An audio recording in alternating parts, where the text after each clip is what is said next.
Pagi itu, matahari baru saja naik perlahan di ufuk timur, menyinari perkampungan kecil yang masih diselimuti embun. Suara ayam berkokok bersahutan, menandakan kehidupan kembali dimulai seperti biasa. Di sebuah rumah sederhana berdinding papan, Rian sudah bersiap sejak subuh. Dengan kaos lusuh dan celana kerja yang mulai pudar warnanya, ia menatap cermin kecil yang tergantung di dinding. Yang penting hari ini bisa dapat kerja lagi, gumamnya pelan. Rian bukan siapa-siapa. Ia hanya seorang kuli bangunan harian yang hidup sendiri sejak kedua orang tuanya meninggal. Tapi satu hal yang membuatnya berbeda. Hatinya terlalu baik untuk ukuran hidup yang keras seperti miliknya. Setelah mengunci pintu, Rian berjalan menyusuri jalan tanah menuju pangkalan kerja. Di tengah perjalanan, langkahnya terhenti saat melihat seorang wanita sedang kesulitan membawa belanjaan. Wanita itu adalah Nadira. Dengan wajah lembut dan sorot mata yang menyimpan banyak beban, Nadira mencoba mengangkat 2 kantong besar sendirian. Di sampingnya berdiri seorang wanita tua yang tampak kelelahan, Bi Inah. "Biar saya bantu, Mbak," ucap Rian tanpa ragu.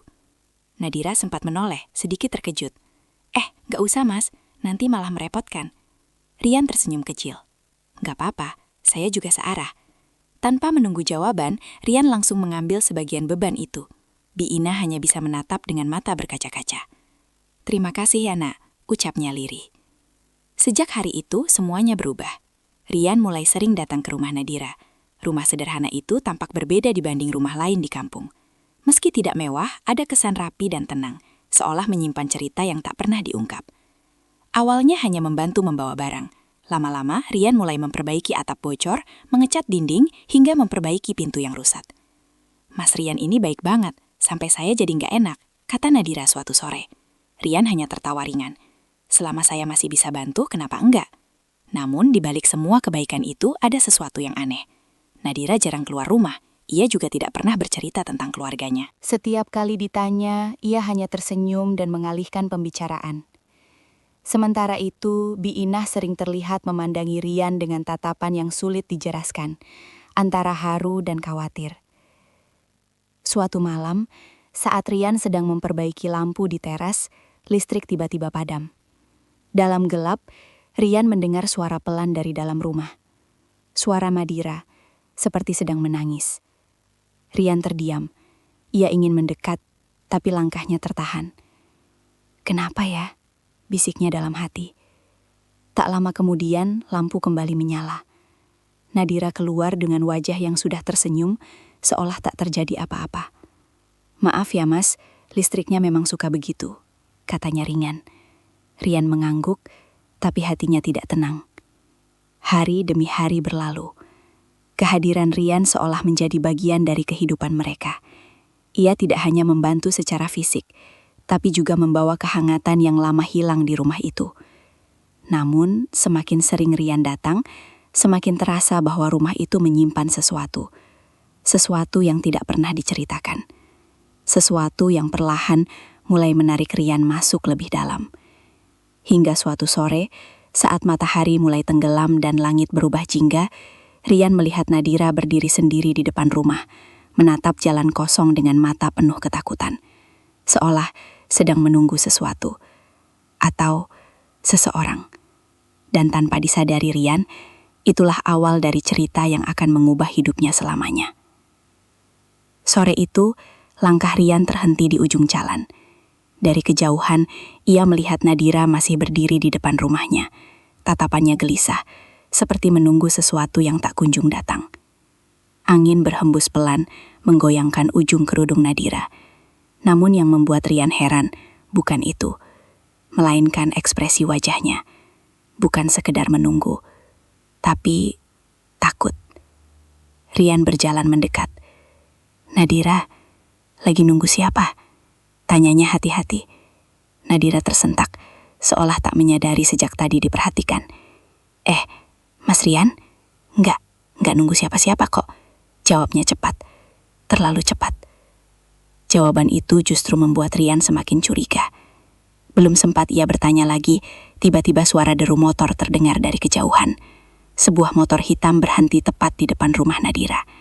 Seorang pria turun. Wajahnya keras, Sorot matanya tajam dan cara jalannya penuh tekanan. Nadira langsung pucat. "Masuk ke dalam, sekarang," bisik Bi Inah dari balik pintu. Suaranya bergetar. Namun pria itu sudah lebih dulu melangkah mendekat. "Jadi kamu sembunyi di sini ya?" ucapnya dingin. Rian spontan berdiri di depan Nadira. "Maaf mas, ada perlu apa ya?"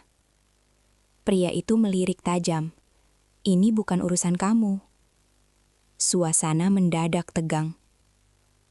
Nadira menggenggam ujung bajunya erat, tubuhnya gemetar. "Maaf, aku belum punya uangnya," ucap Nadira lirih. Pria itu tertawa sinis. "Belum punya? Kamu pikir aku ini lembaga sosial?" Rian mulai memahami situasinya. Hutang. Dan bukan hutang biasa. "Kasih waktu lagi," pinta Nadira dengan suara hampir tak terdengar. Namun pria itu justru mendekat, suaranya meninggi. "Waktu kamu sudah habis. Kalau minggu ini kamu gak bayar, rumah ini saya ambil." Dek. Jantung Rian terasa berhenti sesaat. Rumah itu akan disita. Bi Inah tak kuasa menahan air mata. "Jangan Tuan. Kami mohon." Namun pria itu tak peduli. Ia berbalik, lalu berhenti sejenak sebelum pergi. "Oh ya," katanya sambil menoleh. "Kalau kamu coba kabur lagi, kamu tahu akibatnya." Motor itu melaju pergi, meninggalkan keheningan yang menyesakkan. Nadira langsung lemas. Hampir jatuh kalau saja Rian tidak sigap menahannya. "Kenapa kamu gak pernah cerita?" tanya Rian pelan, tapi penuh tekanan. Nadira menunduk. Air matanya jatuh satu persatu. "Aku gak mau nyusahin kamu, Mas,"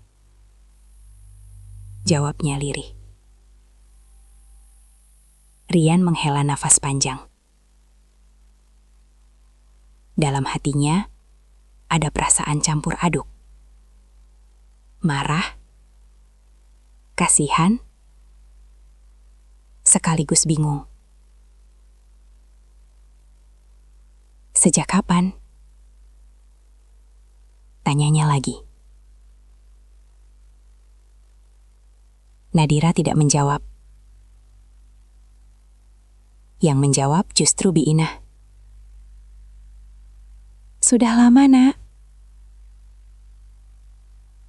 Sejak sebelum kamu kenal kami," ucapnya dengan suara berat. Rian terdiam.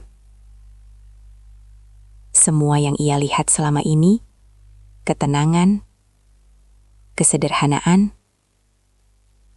senyum Nadira, ternyata hanyalah lapisan luar.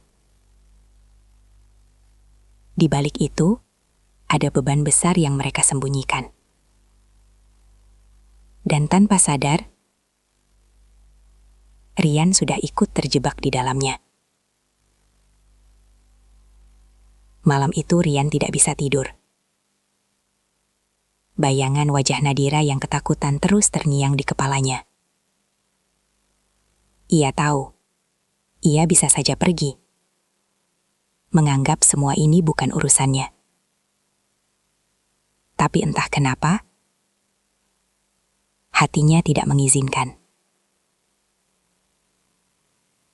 Keesokan paginya, Rian datang lebih awal dari biasanya. Ia membawa sesuatu di tangannya. Uang hasil tabungan yang selama ini ia kumpulkan sedikit demi sedikit. "Nadira," panggilnya pelan. Saat Nadira keluar, Rian langsung menyodorkan uang itu. "Ini gak seberapa, tapi mungkin bisa bantu dulu." Nadira membeku. Matanya membesar, tak percaya. Mas, ini pasti hasil kerja kamu. Aku nggak bisa nerima, katanya sambil menggeleng. Tolong jangan nolak, potong Rian tegas. Setidaknya, kamu nggak sendirian. Air mata Nadira jatuh lagi. Sejak hari itu, hidup Rian berubah drastis. Ia tak lagi bekerja sekadarnya. Ia mulai mengambil semua pekerjaan yang bisa ia dapatkan. Mengangkat semen, lembur hingga larut malam, bahkan menerima pekerjaan kasar yang sebelumnya ia hindari. Semua demi satu tujuan, membantu Nadira keluar dari masalahnya. Namun semakin Rian berusaha, semakin terasa bahwa masalah ini tidak sederhana. Suatu siang, saat Rian sedang bekerja di proyek, seorang temannya mendekat. "Rian, kamu kenal perempuan yang tinggal di ujung gang itu kan?" tanya temannya pelan. Rian mengangguk. "Kenapa?" Temannya terlihat ragu, lalu berbisik. "Kamu hati-hati, katanya dia punya masalah besar, bukan cuma hutang biasa." "Dek," Rian terdiam. "Maksudnya?" tanyanya. "Katanya, dia pernah terlibat sesuatu di kota, sampai harus kabur ke sini," lanjutnya. Rian langsung menatap tajam. Jangan asal ngomong. Namun dalam hatinya, keraguan mulai tumbuh. Malam harinya, Rian datang ke rumah Nadira. Seperti biasa, suasana tampak tenang. Terlalu tenang. "Mas Rian, kamu capek ya? Istirahat dulu," kata Nadira lembut. Tapi kali ini, Rian tidak langsung tersenyum. "Ada yang mau aku tanyakan," ucapnya serius. Nadira terdiam. "Apa benar kamu punya masalah lain selain hutang itu?" Suasana mendadak berubah. Nadira menunduk, tangannya gemetar. "Siapa yang bilang?" tanyanya pelan. "Itu nggak penting. Yang penting, aku pengen dengar dari kamu langsung." Beberapa detik berlalu dalam keheningan yang menyesakkan. "Lalu, aku memang pernah punya masalah di kota," ucap Nadira akhirnya. Rian menahan napas. "Tapi aku bukan orang jahat, Mas. Aku cuma korban," lanjutnya. Suaranya mulai bergetar. Air mata mulai jatuh. "Aku ditipu, semua uangku diambil. Lalu aku dipaksa menanggung hutang yang bukan milikku." Rian terdiam. Cerita itu terdengar masuk akal. Tapi ada sesuatu yang masih terasa janggal. "Terus pria itu?" tanya Rian. Nadira tidak langsung menjawab. Yang menjawab justru Biinah dari belakang. "Dia bukan orang sembarangan, Nak," ucapnya pelan. Rian menoleh. Dia bisa melakukan apa saja untuk mendapatkan uangnya kembali. Suasana semakin mencekam. Rian mengepalkan tangan. "Kalau begitu, kita lapor polisi saja," katanya tegas. Namun reaksi Nadira justru di luar dugaan. "Jangan," teriaknya tiba-tiba. Rian terkejut. Nadira langsung menutup mulutnya sendiri, menyadari emosinya. "Maaf, aku nggak bisa," ucapnya lirih. "Kenapa?" tanya Rian, semakin bingung. Nadira menggeleng. "Aku nggak bisa jelasin sekarang." Jawaban itu justru membuat semuanya semakin rumit. Hari demi hari berlalu. Rian terus bekerja keras, tapi tekanan semakin besar. Pria misterius itu mulai sering datang. Tidak hanya menagih, tapi juga mengancam. Bahkan suatu malam, Rian melihat sendiri bagaimana pria itu mendorong Nadira hingga hampir jatuh. "Berhenti!" teriak Rian sambil berlari.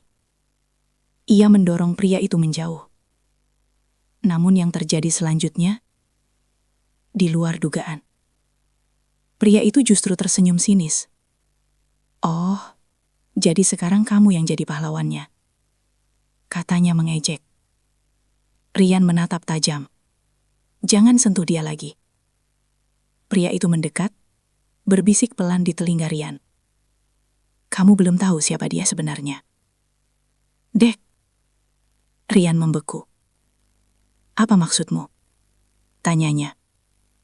Namun pria itu hanya tertawa kecil, lalu pergi begitu saja, meninggalkan Rian dalam kebingungan yang semakin dalam.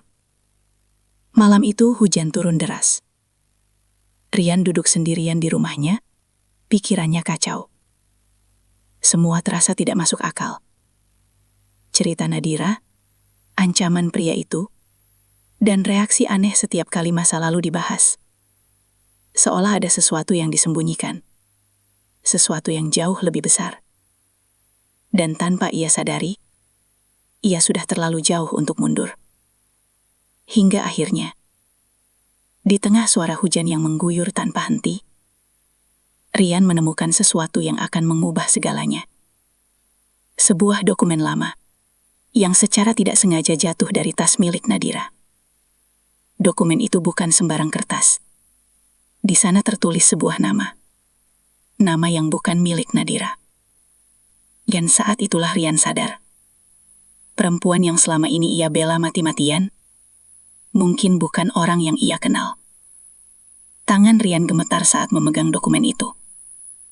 Ia membaca ulang nama yang tertera di sana. Bukan Nadira, melainkan Nadia Permatasari. Dek, jantungnya berdetak kencang. Jadi, siapa sebenarnya kamu? Bisiknya pelan. Keesokan paginya, Rian datang dengan perasaan campur aduk. Ia tak lagi membawa senyum seperti biasanya. Begitu Nadira membuka pintu, Rian langsung menatapnya tajam. Aku mau tanya satu hal, dan kali ini kamu harus jujur. Ucapnya tegas. Nadira terdiam. Wajahnya langsung pucat. Nama kamu? Siapa sebenarnya? Hening. Tak ada suara. Hanya detak jantung yang terasa semakin keras. Aku, Nadira. Jawabnya pelan. Jangan bohong, bentak Rian. Untuk pertama kalinya. Nadira tersentak. Air matanya langsung jatuh. Rian mengeluarkan dokumen itu dan menunjukkannya. Nadia Permatasari. Itu siapa? Tanyanya tajam. Tubuh Nadira melemas. Ia mundur perlahan, seolah kehilangan kekuatan. Biinah yang melihat dari dalam langsung keluar dengan wajah panik. Rian, dengarkan dulu, katanya mencoba menenangkan. Tidak, aku sudah terlalu lama dibohongi, potong Rian. Suasana memanas. Semua kebaikan, semua pengorbanan Rian, seakan runtuh dalam sekejap. Aku cuma ingin tahu, siapa yang selama ini aku bantu, ucap Rian dengan suara bergetar. Nadira tak kuasa menahan tangis. Aku memang Nadia, akhirnya ia mengaku. Rian terdiam. Tapi aku terpaksa menyembunyikan semuanya, demi keselamatan, lanjutnya. Keselamatan siapa? Tanya Rian. Keselamatan kita semua, jawab Biinah pelan. Namun sebelum penjelasan itu berlanjut, tiba-tiba terdengar suara gaduh dari luar. Beberapa warga datang beramai-ramai. Di belakang mereka, pria misterius itu kembali muncul.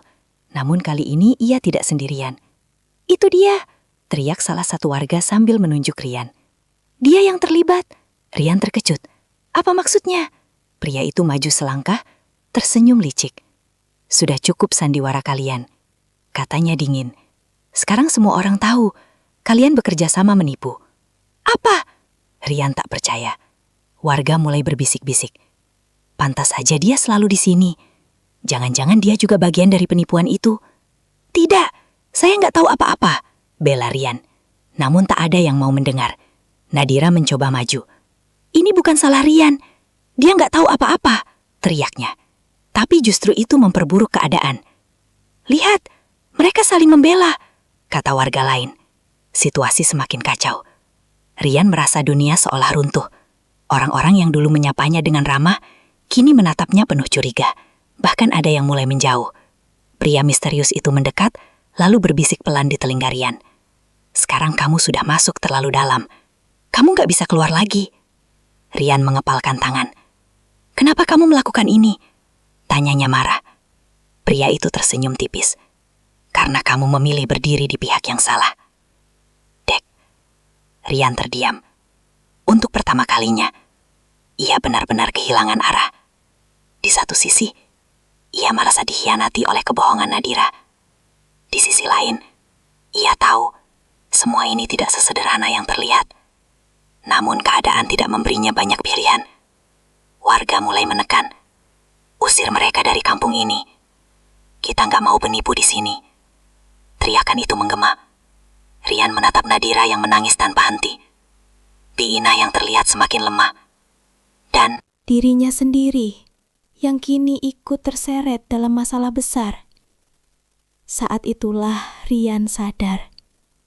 Semua yang ia lakukan Semua pengorbanannya membawanya ke titik terendah dalam hidupnya. Dan kini, ia hanya punya satu pilihan tersulit: meninggalkan mereka demi menyelamatkan dirinya sendiri, atau tetap bertahan dan menghadapi risiko yang mungkin menghancurkan hidupnya selamanya. Malam itu terasa begitu panjang bagi Rian. Ia duduk sendirian di rumahnya, menatap kosong ke arah dinding. Suara hujan yang turun deras seolah menggambarkan isi hatinya yang kacau. Semua yang terjadi terasa seperti mimpi buruk. Fitnah, kebohongan, pengkhianatan, dan yang paling menyakitkan, orang-orang yang ia bela justru menjadi alasan ia dihancurkan. Rian menutup wajahnya dengan kedua tangan. Ia bisa saja pergi, meninggalkan semuanya, memulai hidup baru tanpa beban. Tapi setiap kali ia mencoba memikirkan itu, wajah Nadira selalu muncul di benaknya. Tangisnya, ketakutannya, dan satu kalimat yang terus terngiang. "Aku gak mau nyusahin kamu, Mas." Rian mengepalkan tangan. "Kalau aku pergi sekarang, aku sama saja seperti orang lain yang meninggalkan mereka." Gumamnya pelan. Ia menarik napas dalam. Keputusan itu akhirnya diambil. Ia akan bertahan, apapun risikonya. Keesokan paginya, Rian kembali ke rumah Nadira. Namun suasana di sana jauh berbeda. Sepi. Pintu terbuka setengah.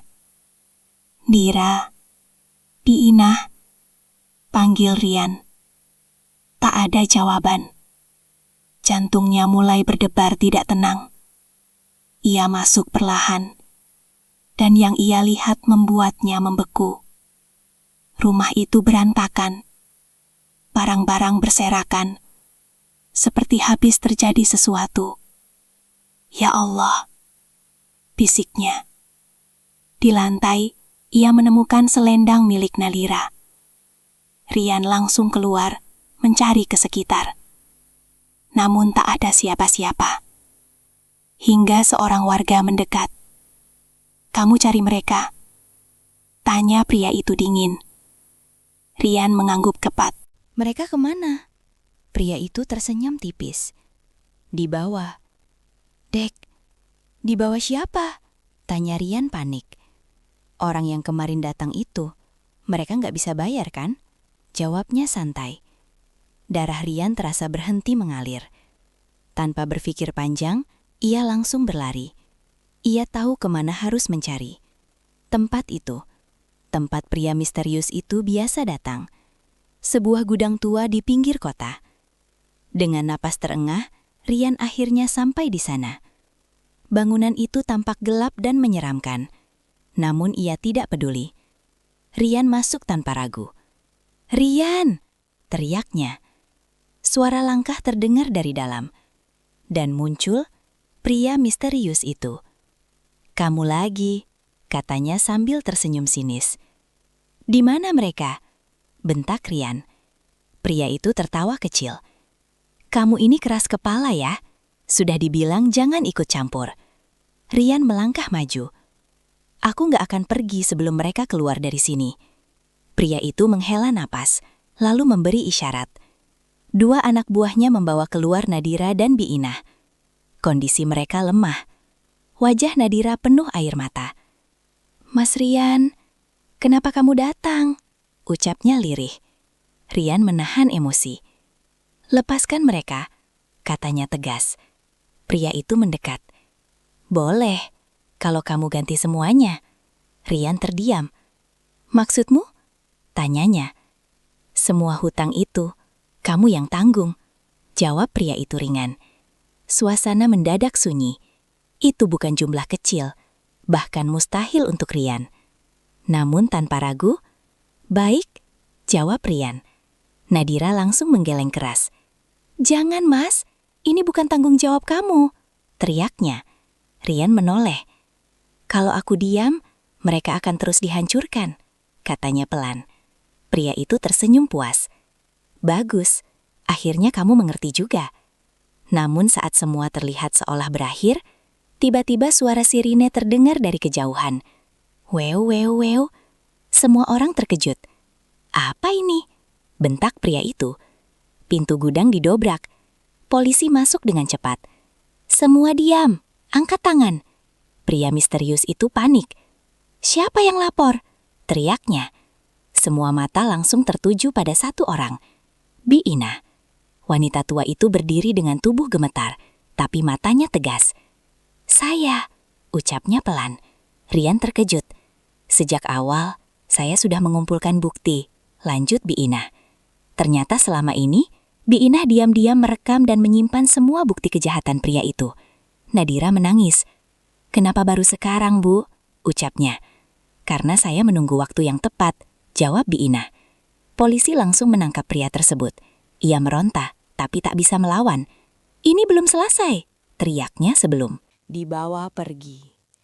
Namun bagi Rian, semuanya akhirnya mulai jelas. Kebenaran perlahan terungkap. Fitnah yang menimpanya mulai runtuh. Dan untuk pertama kalinya sejak semua ini dimulai, ada harapan. Namun satu hal yang belum selesai adalah hubungan antara Rian dan Nadira. Apakah semua ini cukup untuk memperbaiki semuanya? Atau justru luka yang sudah terlanjur dalam tak bisa lagi disembuhkan?